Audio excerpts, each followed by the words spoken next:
1023rd day. I'm here to lessons to learn. I'm learning how to support your dreams, your goals, allow you to become the person that you want to become.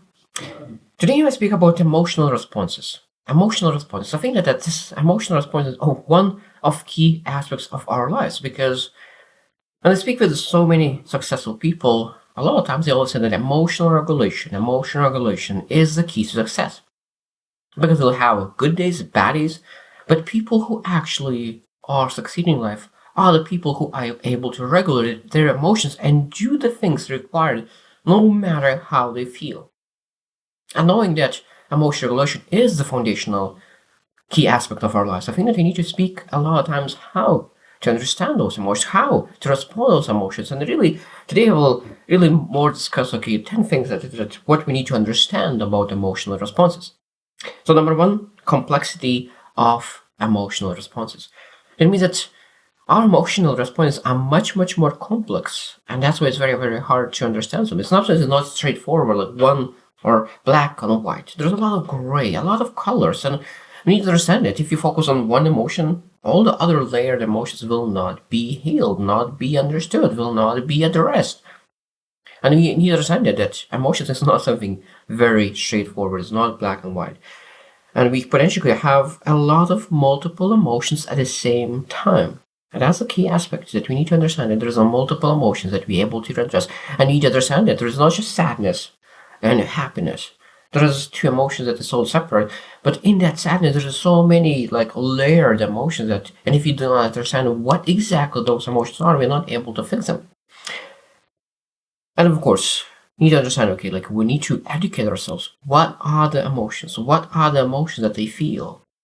Because I think that one of the key aspects of people that people don't spend enough time to really be aware what are the emotions. What are the emotions? And learn all the emotions. And then, of course, at the moment when you learn and you're aware, what happens when you feel those emotions, you're able to start to changing them. Because if you're not aware of the emotion, how are you supposed to change that? Because you're not able to remove it. You're able to change some more positive emotion. Number two is that the factors that are influencing our emotional responses. Of course, there's a lot of things. Personal history, personal trauma, cultural backgrounds, personality. There are so many things that influences how do you respond to certain things. I need to be very careful. So that means that if you have been attacked by a dog, so emotional response to a dog barking will be a massive difference between a person who always had dogs and loved dogs. So to a dog barking, that trigger of a barking dog, emotional response will be totally different. I have a mark on me. A dog was attacked. I was attacked by a dog when I was 5 years old, and of course that influenced the way how I see dogs. I love dogs. But it took me years and years and years, like 20 years probably, until I was able to overcome the fear of dogs. And I think that's a lot of times what happens is when you have a bad experience, you're carrying it some kind of trigger, and carrying it as small response to that experience. And it takes time to really overcome it. You need to really work on that if you're able to really overcome that. Sometimes you just need to go straight in to be able to really overcome the fear that you have. Number three is the role of emotional response. Now, you understand that communication. We're able to communicate better when we've really experienced something. That means that emotional response could be something for very positive. When you see your loved one, emotional response is smile. And sometimes we don't need to say anything. But emotional response with your face is more enough for communication. Communication is not just words. Communication is everything. So that means that emotional response, emotions that we show, is massive communication. For example, if someone was really preparing a gift for you, they were spending months and months to prepare a gift, and they finally gave you a gift, and you really don't show emotions that you receive that. It might be that other person feels disappointed because you didn't had emotional response to their gift. That's a massive communication. At the same time, motivation. Motivation could be as well that's understanding that we will have more motivation or less motivation. It depends how we emotionally respond to things. Because if something bad happened and your emotional response is negativity, that means the motivation will goes down. And vice versa. It could be something positive happening, now emotional response going positive, and of course you get more motivation to do the things. But that's where the place we need to be very, very careful, because if our motivation goes based on our emotional responses, it might be that even base our action on just motivation alone. Of course, that means that could be very disappointing in our life. And decision making. Emotional responses could really trigger our decision making different things. So that means that we could potentially make a decision to really act or make a decision not to act. And that is where the emotional response could be very negative or positive thing. Because decision making could be said that it doesn't matter how I feel right now, it doesn't matter how I respond right now, I still will do the things that I want to do. And that's where success happens. Number 4 is variability in emotional response. That means that we could really respond to the same trigger in different places differently. That means that what kind of situation? It might be that you respond to one trigger when you're alone differently, when you are surrounded by people differently, while different kind of people will respond differently as well. And a lot of times it's just not just situation, simply state of mind. What kind of state are you at that moment? And when you say, okay, this is my state, I'm going to have a positive state to negative trigger, you will react differently. But when you are already emotional, your emotional state is very negative, and you have emotional trigger, of course, at that moment, you will not be able to handle potentially that trigger. So emotional state of mind is a big thing that really influences our emotional response. And something could be that our have those temporal shifts, that able to catch ourselves, that we respond and then okay, like, oh, this is what happened. Okay, let's recover. Let's work on things that really allow me to feel the things that I want to feel. And therefore, the more you are aware of your emotional responses, the more you are aware, I think the easier it is to catch yourself that your emotional response are negative, and of course, temporarily shifts to negative, and then of course you're able to go back to proper way of feeling. Number 5 is regulation of emotional responses. And as this is already where they started to share that, it means emotional regulation. Emotional regulation is the key to success. It is the key to the castle. Because that's the beautiful thing. Look at the most successful people. They are super consistent. And if they're super consistent, that means that they're able to regulate their emotions. And they understand that no matter how they feel, they're able to act.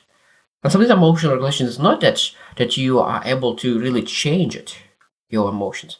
Sometimes you're able to feel the emotion, but you still are able to choose to act no matter how you feel. And of course, emotional regulation means as well that you're able to start working an ability to really shift those emotions from negative to negative emotion that is not serving you to a positive emotion that is serving you. Because attitude and success is attracted, so you will not be attracted by, so you will not attract success by negative emotions. So we need to really switch to positive ones. And of course, sometimes we're able to understand that we're able to suppress emotions and we're able to process emotions. People who suppress emotions, they stay in that emotional response for a long, long time. But people who process their emotions, they're able to overcome and then finally shift it. So when you're feeling emotion, now you can say, look, I don't want to feel this emotion. So what am I able to do? Do I maybe suppress it? And that is not good, because at some point it boils inside, or you can process it and let it go. And that is a big in an emotional response. And of course, we need to understand that the emotional regulation has a massive impact on relationships. Because of course, if you are the bipolar, one day is good, one is bad, one is good, one is bad, one is good, one is bad, based on those emotional responses, of course, it's very hard on relations when you never know like what kind of person you will be another day. You wake up on Tuesday, you are good. And I wake up on Wednesday, you are bad. And then you wake up on Thursday, you are good. And you wake up on Friday, bad again. And of course, it's very, very hard with relations when you have that kind of emotions. Number 6 is impact of emotional response on health. We need to understand that there's mental health that will be impacted. Of course, how we see things. If we able constantly are moving between one emotion to another, of course, it will not be good, because if we are not making the best decisions for ourselves, that of course influence our mental health. At the same time, physical health as well, because of course it's proved that our emotions are influencing our body. When you have anxiety, your heart is rushing. When you have anxiety for a long time, like of course cortisols are increasing, and sometimes that doesn't allow you to lose weight or even gain weight, and your heart constantly is pumping as well, and that's not good for the long-term health. So being able to really regulate your emotions are much better. So that means that we need to be very careful with our responses. Number 7 is culture and social dynamics of emotional responses. So that means that it could be like social expectations. And it could be, for example, for men, never cry, always be strong. And that's maybe they never share how they feel, because I think that really is very important to share how you feel. I think that we need to have that safe environment where people are able to share where how they feel, why they feel it, and to be able to really process it, because processing is the key. Not suppress it, and then social expectations for certain people are sometimes could be hurtful in emotional responses. Number 8 is emotional intelligence. And emotional intelligence is, again, one of the key aspects when we need to understand that we're able to really solve our emotional regulation. Because emotional intelligence is self-awareness, understanding what are emotions that you're feeling, what are emotions that other people feeling. So that means we need to understand empathy. Empathy, being able to put ourselves in other people's shoes. But then you put yourself in other people's shoes, you're able to be more compassionate to yourself and to others, and really regulate your emotions better. At the same time, social skills. How are you able to go outside and connect with people and really see those emotional responses by other people, by yourself, and really be able to really start be aware, reflect, and really start working on those triggers that changes your emotional response. Number 9 is emotional responses in specific context. That means that in conflict, in creativity, and learning, there's a lot of things that we're able to say that, how do I respond? What are my emotions in conflict? What I start to feel? I think that when we start to feel certain emotions, and constantly we have some patterns, we're able to, when I will start to feel this, I will try to overcome that. I will work to work on it. I will not try. I will work. I will make things happen. So that means that sometimes at the first time it will be very difficult to really act not in accordance of your emotional response. But when you change that, when you change the way how you act after your emotional response, you start to believe yourself more and more and more. And of course, you're able to change your emotional response in everything, in conflict, in learning, in everything where you do that. You're able to look into every single aspect and say, I want to change that. And I will change my emotional response to this particular trigger.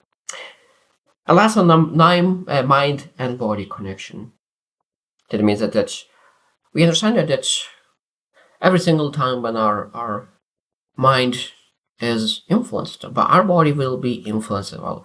And it's very important. That means that we're able to look into, okay, if my mind influences body, that means my body able to influence my mind as well. And of course, do the exercise that really could help you. So there's all those meditations, being present, being mindful is helpful regarding emotional response as well. Being able to say, I will be able to take care of myself because I'm able to really see that there's a mind-body connection, and I'm able to both sides help both sides as well. So I hope you should reflect as well on how your emotional responses are doing right now. What kind of emotional responses you do not like?